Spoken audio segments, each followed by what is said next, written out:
बिस्मिल्लाहिर्रहमानिर्रहीम। आज मैं समझता हूँ कि पूरी कौम को मुबारक हो जो कल साइफर का केस का फैसला हुआ और आज सुबह हमारे सेंट्रल सेक्रेटरीट PTI को डीसीट करने का जो हुक्म हुआ, ये दोनों वो फैसले हैं जिसकी बुनियाद पर हम बजा तौर पर समझ सकते हैं कि हमारे मुखालिफिन ने जिस तरह PTI को टारगेट करने और इमरान खान को पाबंद सलासल रखने और उनके ख़िलाफ़ एक घटिया किस्म के एक नहीं बेशुमार मुकदमात बनाने की जो सीरीज़ हासिल की है, जो उसके अंदर उन्होंने अपना कमाल किया है, उन सब को जवाब अदालत की तरफ से मिल गया और वो सर्टिफिकेट था अदालत की तरफ से जिसको हम ये समझते हैं कि जिसने इस मुल्क की सलामती और ख़ुद मुख्तारी का दिफा किया इमरान खान, उसको अदालत ने बाइज्जत बरी करने का हुक्म दिया।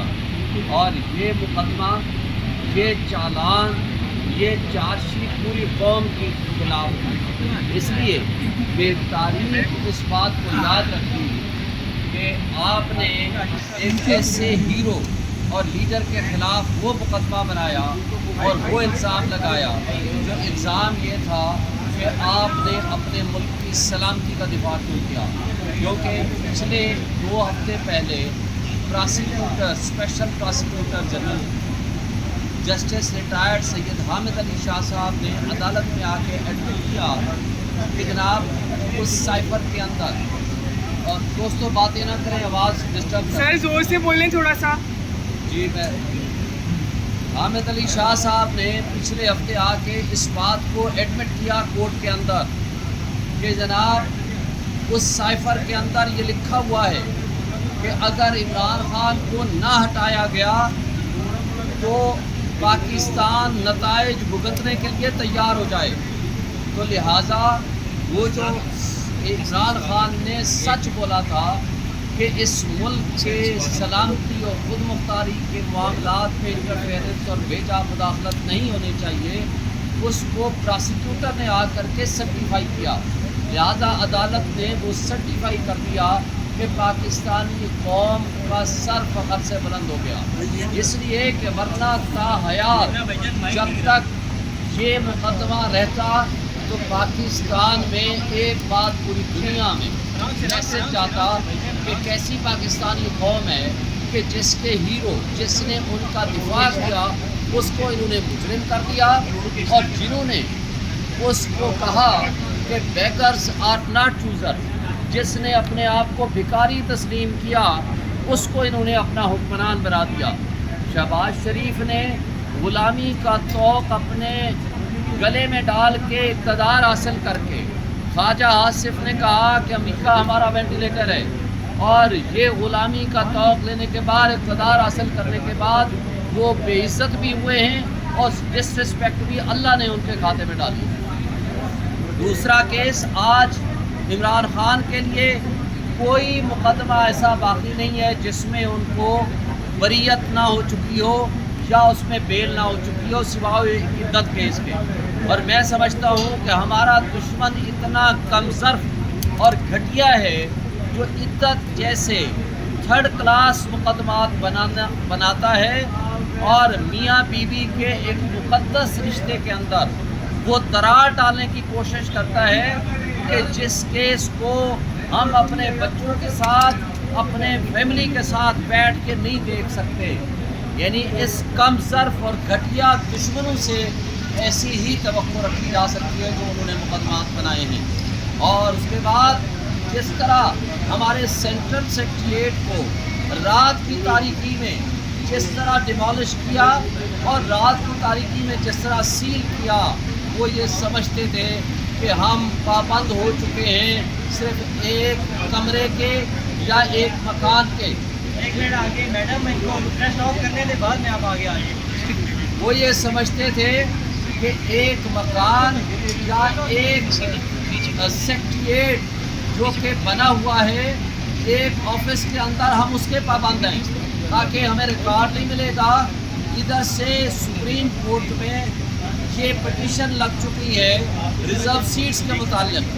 اب ریزرو سیٹس کے معاملے کے حوالے سے میں سمجھتا ہوں آج سچ سامنے آنا شروع ہو گئے. کون سی حرکت ہے انہوں نے ہمارے ساتھ نہیں کی؟ ہم سے بلے کا نشان چھینا، ہمارے امیدواروں کو جانے نہیں دیا، ان کو انڈر گراؤنڈ کیا، ان کے خلاف سینکڑوں مقدمات بنائے، چادر چار دیواری کی پامالی کی. اس سب کچھ کے باوجود جب ہم 180 سے زائد سیٹیں جیت چکے تو اس کے بعد انہوں نے فارم 47 کے ذریعے ٹیمپرنگ کر کے ہمارے لوگوں کو الیکشن ہرایا. اس کے باوجود جب سب سے بڑی پولیٹیکل پارٹی بن کے ہم آئے تو پھر ان کم صرف ہمارے مخالفوں نے تمام اداروں کو ملا کے، الیکشن کمیشن کو ساتھ ملا کے ہم سے وہ سیٹیں جو ہمارا حق ہے وہ ریونیو کی طرح بانٹ دی ان پارٹیوں میں جو اپنا حصہ وصول کر چکے ہیں. نہ یہ خیرات تھی، نہ یہ گفٹ تھا جو کہ الیکشن کمیشن نے اٹھا کے ان کو دے دیا. آج الحمدللہ وہ سچ سامنے آنے والا ہے اور انشاءاللہ ہم امید رکھتے ہیں کہ اس میں ہمارے ساتھ انصاف ہوگا. ہماری جو ریزرو سیٹس ہیں وہ ہمیں واپس ملیں گی.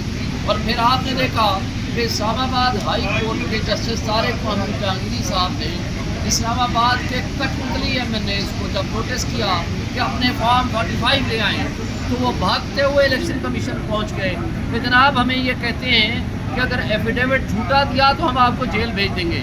بھائی یہ تو قانون کہتا ہے کہ جو بھی عدالت کے اندر کوئی جھوٹا ایفیڈیوٹ دے گا تو وہ پرجری ہے، وہ جھوٹ ہے، وہ فراڈ ہے، تو اس کے اوپر تو پرچہ بنتا ہے.